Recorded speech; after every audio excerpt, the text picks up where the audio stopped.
Saudara, musim kemarau membuat kekeringan melanda sejumlah daerah. Kemarau juga mengancam pasokan air bersih, resiko gagal panen hingga kebakaran lahan.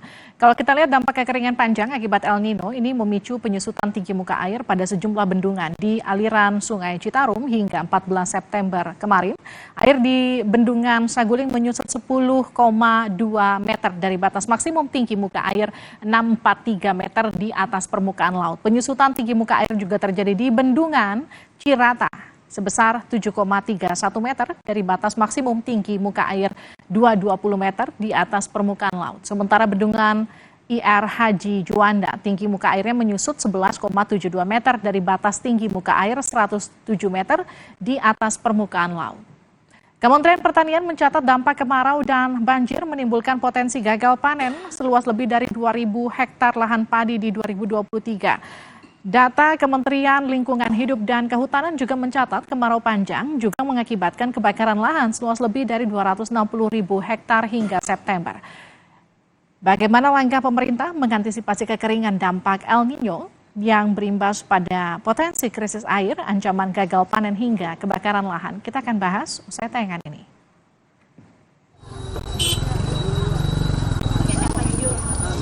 Dampak musim kemarau panjang akibat El Nino mulai dirasakan warga di sejumlah daerah. Di sebagian daerah, warga mengalami krisis air bersih.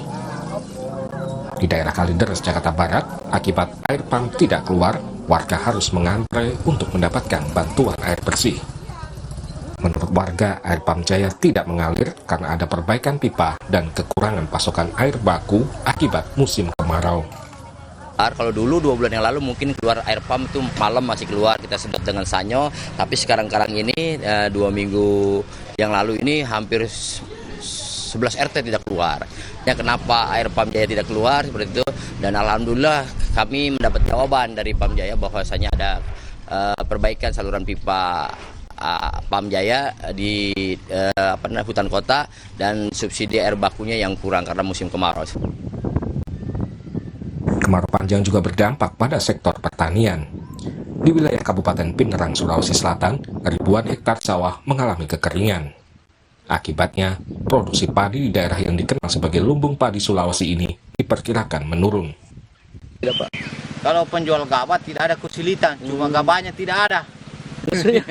Maksudnya Pak? Nah, karena belum panen orang di sini. Sudah berapa bulan tidak panen Pak? Ya, ada yang 4 bulan ini. Dampak El Nino juga mengancam produksi hasil pertanian, utamanya beras. Presiden Jokowi menyebut super El Nino yang memicu harga beras belum stabil akibat kekeringan.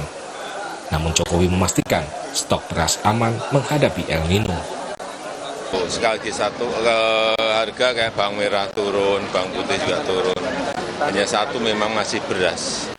Beras kita sudah lakukan Wali kota. Operasi pasar, menggelontorkan ke retail, menggelontorkan ke Cipinang, dan kita harapkan mungkin dalam 2 minggu, 3 minggu ini akan mulai di pasar sudah mulai turun. Meskipun juga sudah turun sedikit. Pastikan bahwa stoknya itu ada, sehingga kita tidak khawatir terhadap karena kekeringan produksi turun, ada stoknya. Penyebabnya karena kekeringan, Pak? Ya, super El Nino, kekeringan. Dan juga karena banyak negara, 19 negara sudah men-stop ekspor beras. Kemarau panjang juga memperparah kebakaran lahan di sejumlah daerah di Indonesia. Presiden Jokowi menegaskan pentingnya pencegahan terjadinya kebakaran hutan dan lahan. Data Kementerian Lingkungan Hidup dan Kehutanan menyebutkan jumlah luas lahan yang mengalami kebakaran mencapai 267.000 hektar. Tim Liputan, Kompas TV. Kita akan bahas antisipasi fenomena El Nino dan kemarau panjang yang melanda wilayah Indonesia bersama Koordinator Analisis Variabilitas Iklim BMKG, Pak Supari. Pak Supari, selamat malam. Selamat malam, Mbak Livi. Kita juga akan sapa Guru Besar IPB yang juga Principal Scientist C4 ICRAF, Pak Daniel Murdiarso. Pak Daniel, selamat malam. Selamat malam Mbak Livi. Saya ke Pak Supari dulu ya, Pak Daniel. Pak Supari, jadi apa yang terjadi saat ini di Indonesia? Musim kemarau diperparah dengan El Nino sampai kapan? Iya, betul Mbak Livi. Jadi ini adalah sesuatu yang kita prediksi sejak awal tahun bahwa El Nino akan hadir tahun ini dan memberikan dampak yang cukup nyata di Indonesia. Eh, Secara fenomena tercatat sejak tengah Mei sebenarnya El Nino itu sudah aktif dan dampaknya terasa sekali mulai Juni Juli, terutama di wilayah Sumatera bagian selatan, Jawa, Bali, NTB, NTT, sebagian besar Kalimantan, Sulawesi, Maluku, dan Papua bagian selatan.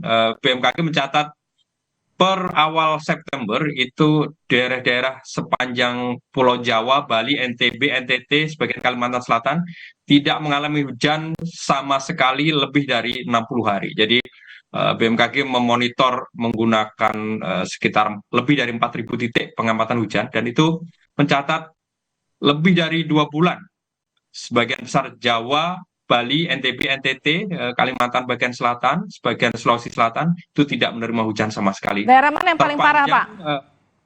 Paling parah di NTT kita mencatat 136 hari tidak ada hujan. Itu berarti sudah lebih dari 4 bulan. Oke, apa sih yang bisa terjadi ketika kemudian El Nino terjadi berkepanjangan seperti sekarang? Nggak ada hujan, suhu tinggi ekstrim, apa dampaknya secara langsung? Ya, sudah dikaji oleh banyak peneliti bahwa El Nino ini akan membawa dampak berkurangnya curah hujan di Indonesia, terutama di musim kemarau. Jadi sebetulnya nanti ketika berganti musim, dampak El Nino itu berubah atau berbeda. El Nino sendiri akan aktif sampai awal tahun depan. Namun demikian, mudah-mudahan tidak salah dipahami masyarakat bahwa kekeringannya tidak berlanjut sampai awal tahun depan. Meskipun El Nino-nya berlanjut sampai awal tahun depan. Karena apa? Karena dampak El Nino itu tergantung musim. Di musim kemarau inilah dampak El Nino sangat terasa, yaitu berkurangnya curah hujan. Sementara nanti di bulan November musim hujan sudah masuk, dampak El Nino akan berkurang. Jadi itu yang akan dirasakan masyarakat. Pak Supari, sudah diprediksi, tapi kemudian kalau kita tanya antisipasi pemerintah untuk mencegah gagal panen, tadi ada beberapa dampak langsung dari kemarau panjang ini. Apa yang bisa dilakukan pemerintah soal itu? Ya betul Mbak Livi, BMKG berkoordinasi dengan berbagai kementerian dan lembaga menginformasikan terkait dengan peluang El Nino tahun 2023 ini. Dan kita sejak bulan Februari juga berkirim surat kepada Bapak Presiden menceritakan terkait dengan kehadiran El Nino ini, sehingga di antara kementerian dan lembaga sudah berkoordinasi. Teman-teman di Kementerian Pertanian sudah melakukan upaya-upaya, misalnya penyesuaian pola tanam bagi petani pada saat itu. Jadi ketika fase-fase El Nino datang, tentu ada banyak langkah-langkah yang bisa dilakukan. Okay. Tapi kalau sekarang kita sudah berada di bulan September, ini di sebagian besar wilayah selatan Indonesia, misalnya Jawa, Bali, NTB, NTT itu adalah puncak musim kemarau dan El Nino sudah sedang aktif. Jadi prosesnya bukan langkah-langkah antisipasi, ini adalah langkah menghadapi.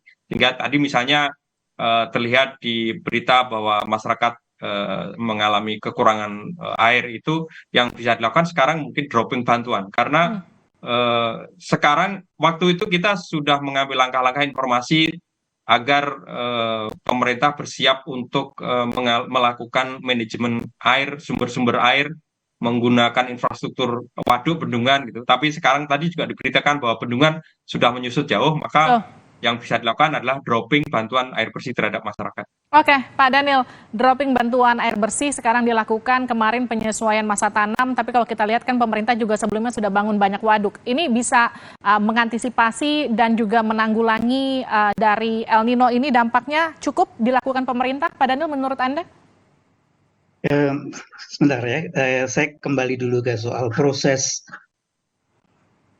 pemanasan dan proses penarikan uap air ini ya. Tadi Pak Supari sudah menjelaskan ketika El Nino ini banyak sekali uap air kita yang harusnya jadi hujan itu ketarik ke bagian timur Indonesia.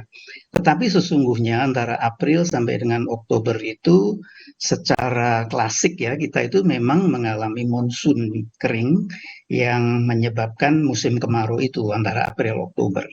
Nah, sekarang diperparah dengan adanya cuaca ekstrim ini, El Nino, ya, ditarik ke timur. Tetapi ada satu proses lagi yang jarang sekali kita pertimbangkan, yaitu Indian Ocean Dipole Mode, yaitu ada di bagian barat kepulauan kita. Dan kalau IOD ini positif, dia juga nyedot uap air kita ke arah barat, sehingga kita mengalami double effect dari extreme event ini. Nah, tadi saya lihat tanggal 19 September ini El Nino sudah anomalinya sekitar 1,9, sementara Indian Ocean Dipole Mode itu turun agak besar gitu ya, sehingga melemah. Jadi ada kemungkinan ekstrim event ini berkurang begitu ya. Tetapi kalau dua-duanya makin besar ini yang bisa berkepanjangan. Ya, lalu kemudian yang dilakukan pemerintah sudahkah cukup, Pak Daniel? Saya kira tentang bendungan tadi ya, bendungan ini kan terkait dengan suplai air untuk keperluan domestik maupun irigasi. Nah, tadi diberitakan itu muka air di bendungan itu turun drastis sekali. Ya, selain karena suplai air yang kurang, pada waktu ada suplai air itu ada masalah juga di bagian hulunya. Ya, ketika kita membuat bendungan itu, recharging area di daerah hulu itu harusnya juga diperbaiki. Sehingga kalau ada cuaca ekstrim, penurunannya itu tidak sedrastis seperti sekarang. Jadi hutan, kemudian drainase, dan saluran-saluran di bagian hulu itu perlu mendapat perhatian juga.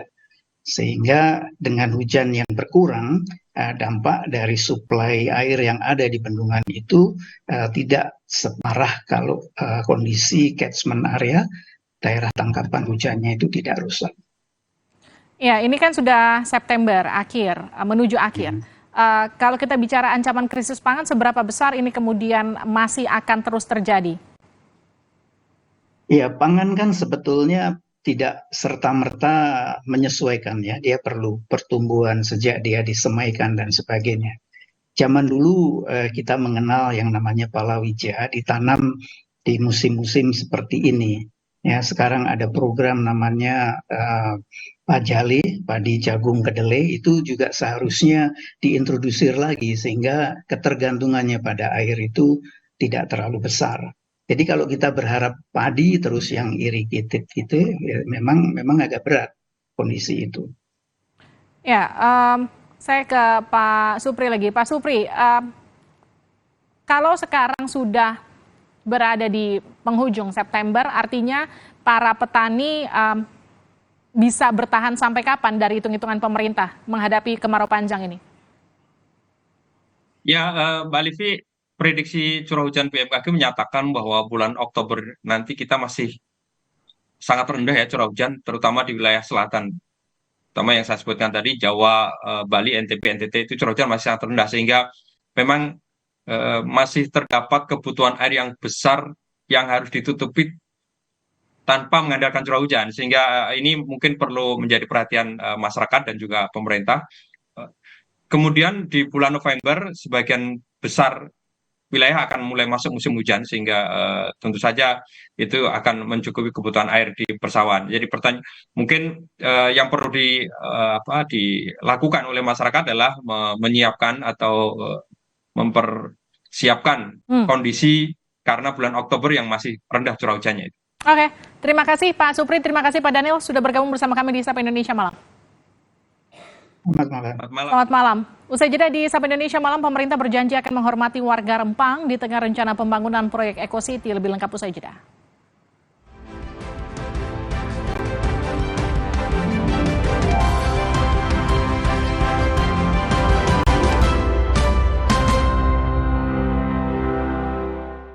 Tabungan BTN Bisnis menawarkan solusi perbankan tanpa batas. Memberi rasa aman dalam berbisnis, keleluasaan dalam bertransaksi, serta kemudahan dalam menjalankan kegiatan operasional untuk pertumbuhan bisnismu kini dan nanti.